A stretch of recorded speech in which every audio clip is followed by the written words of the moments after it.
This Chloe versus history is one of the best use cases for AI video content at the moment. An AI influencer travels back in time to 1536 to vlog about her experiences in Tudor London. And right now, videos exactly like this are pulling millions of views across YouTube. It's a brand new kind of format that only exists because of Gen AI. Every new tech creates its own formats, the same way radio gave us audio dramas and TV gave us the sitcoms or reality shows.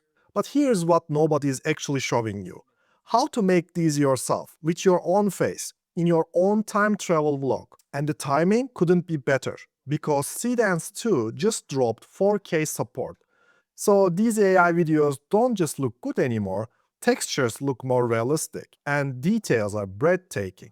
In the next few minutes, I will take you through the entire workflow, start to finish, the script, the prompts, the visuals. And I will even hand you, completely free, the Claude Skill file I built that does most of the work for you. So I put myself into Viking-era in year 900 AD just for fun. Let's watch it. I just walked into an actual Viking market. This is wild. That's real fox fur. And that's amber. Look at the color on that. Okay, busy place. Wait, they're not using coins, they're weighing chopped up silver. Let me actually try and buy something. Hey, how much for this one? Heloxel, 3 euro silfs. No idea what you just said, but sure. This is how they actually built the longships, by hand, right on the beach. Every plank overlaps, they rivet it with iron, then seal it with tar and wool so it flexes with the waves. Sorry, all yours. Hold on. I think they're about to put this one in the water. There it goes, look at it move. Okay, I'm soaked. Completely worth it. Everyone thinks Vikings were filthy. They actually bathed every single week. They heat these stones in the fire, pour water over them, and it turns into a sauna. This is basically the original spa day. Okay, get ready with me, but it's the year 900. Linen first, then the wool layer on top. And look at this trim, it's all hand woven. Open fire, right in the middle of the room, totally normal. These leg wraps are a workout. How did anyone do this every morning? Cloak, broocher, and the Thor's hammer for luck. And no, the horned helmet thing is a myth. They never wore those. Yeah, I'd actually wear this. I think a warrior died. They're giving him a ship burial. Farväl, broder. Odin tackat him. They're giving him everything he'll need for the journey. There it goes, they're lighting it.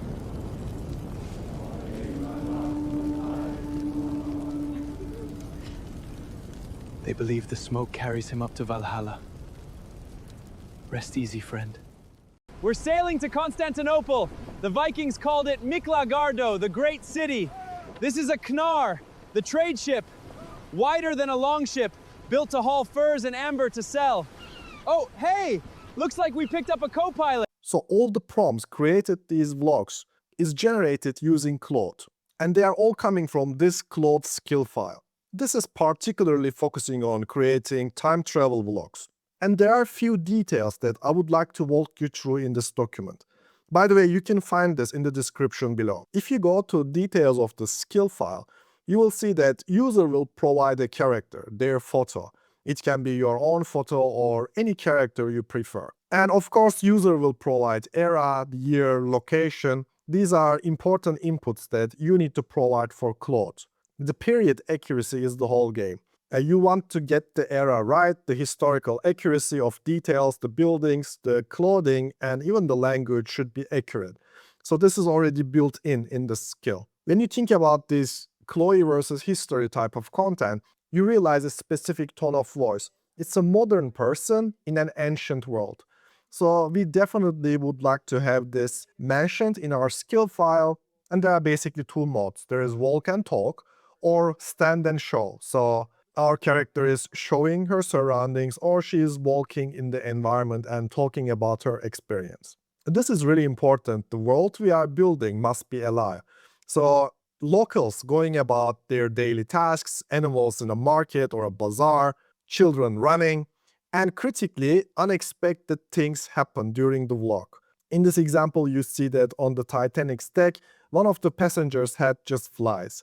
And this creates incredible realism. So these micro events happening around or to our character mid-sentence are critical. Engaging with locals, so our characters speak English, but the fun thing is locals reply in their authentic language of that era and place. It can be Old Norse, Latin, Middle Egyptian, any type of period dialect. Our character usually can't understand the reply, but she still reacts with humor, little bit confused, maybe there's a laugh, or she's still polite and nodding and smiling, so this kind of details. Now let's jump into the first prompt, which is creating character sheets. So I'm using this standard, my favorite character sheet prompt, which is already built into the skill file. When you provide your photo, you need to have a character sheet to log the consistent character throughout the vlog. Before jumping into the full Seedance prompts, of course, you can have a storyboard, you can have a 3x3 location preview grid. You can see how your preferred locations will look like before actually generating the Seedance 2 videos. And this will save you a lot of credits, but of course the most important element is our Seedance 2 vlog prompt. This is the main deliverable. And when you look at the structure, we have a character, and character sheet is already mentioned that you can see here. Our character is vlogging, holding the camera with one hand in selfie style.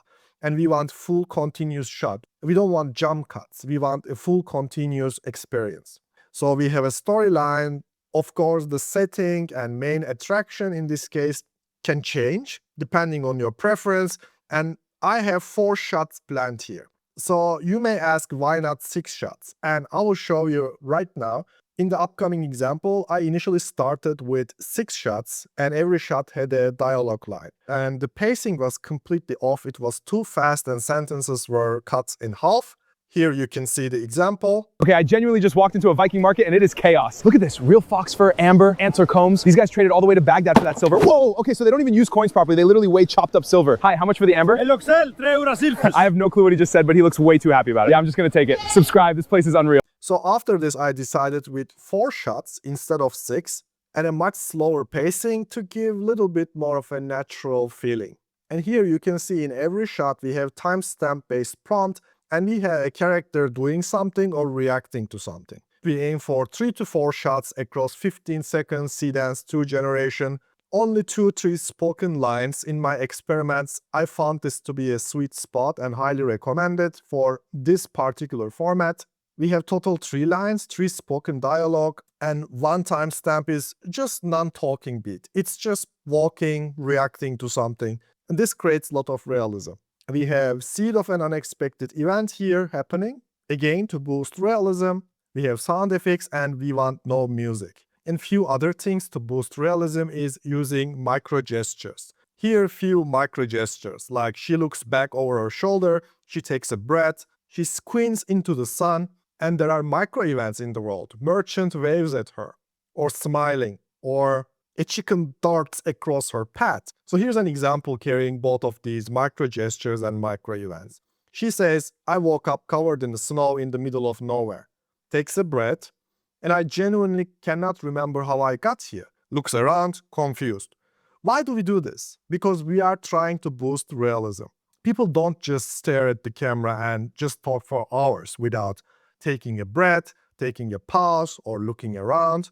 So this is really important in our prompt structure. Now I'm jumping into prompt creation. So I attached the skill file directly into Claude as a Claude Skill. And in the initial prompt, I'm attaching this, my photo. As you can see, it's not a character sheet, it's just a simple photo. And after that, I say, I want to create a Viking-era time travel vlog with attached man as main vlogger. Here are places, events, and attractions I want to show. A Viking market, the shipbuilding, the bathhouse, and get ready with me type of funny vlogging experience. So I list a bunch of stuff here. This is my only input. The photo, the historical era, and bunch of events and attractions. After that, as you can see, Claude goes and reads the time travel vlog skill MD I created and comes up with first a character sheet prompt. This is a character sheet. We need this character sheet prompt for boosting our character consistency. So I take this and go directly into Artlist AI Toolkit. I pasted this prompt directly here and attach my photo as well and created this modern looking character sheet. This is the whole contrast in time travel vlog format. Your main character looks in modern clothing, whereas surrounding is completely in the setting and historical era clothing. After that, it generated for me a couple of prompts for the scenes I requested. The Viking market, as you can see, it filled up all the details. It even mentions here my character sheet. There are details of the storyline, environment, all automatically filled. As I mentioned, I initially started with 6 shots, around 4-5 spoken lines, but instead of that, I then later switched to 4 shots. And I also updated my skill file according to this pacing. I have prompts for shipbuilding and launching the ship to the water, the bathhouse experience, as well as get ready with me for Viking outfits. So this is a common theme you see in Chloe versus history. At some point in the video, Chloe always changes into local historical outfit. So she kind of fits in eventually. And here's another one for 1859 London Street. Once I have the prompts generated, for generating visuals, I'm going to use Artlist Unlimited. I'm gonna copy paste the prompt, generate it using Claude, and I attach my image reference, which is the character sheet I generated on Artlist. Normally, the second I start generating shots, there is this little voice in the back of my head counting credits. Is this take worth it? Should I really regenerate that or just use the existing one? That hesitation is really enemy of the good work. That's why I'm really happy with Artlist. They just rolled out unlimited generations on the world's leading AI models, including Seedance 2 and Seedance 2 Mini. And the moment you toggle unlimited on, that credit mat, it just disappears. I can push a character sheet through different versions, and I can just iterate and experiment until the design feels right for me. I can run variations of the same shot in parallel, side by side, and keep the one that actually emotionally impacts me the most, not the one I could afford. Artlist Unlimited is built right into the Artlist AI Toolkit and the studio, so the exact workflow I'm already walking you through. Nothing new to learn here, just toggle on Unlimited. You also get thousands of fast generations every month, so you are not just unlimited, you are unlimited and quick. So what we do here, we turn a script into a finished sequence. We have all the details, a Victorian London street, we have dialogue, and even a newsboy darts in and shows a paper at him. We have even unexpected events happening. So that's the whole game. And finally, with Artlist Unlimited, with the peace of mind. So link is in the description. If you use mine, you will get unlimited plus 2 months free and go make something on Artlist. And here's the end result of our prompt. 1859, Victorian London, and it smells exactly as bad as you'd think. Paper, got a penny of paper? I do not have a single penny on me, mate. Yeah. Watch the mud, lesson learned. Last thing, I want to show how to add the skill file into Claude directly. It's super simple. All you need to do is clicking on plus button on Claude user interface, click on add files or photos. After that, you pick the skill markdown format that I added to the description below and simply write add this MD as skill file as Claude skill and then hit enter. Hopefully this video was truly helpful for you. Don't forget to give a thumbs up and subscribe for more in-depth tutorials.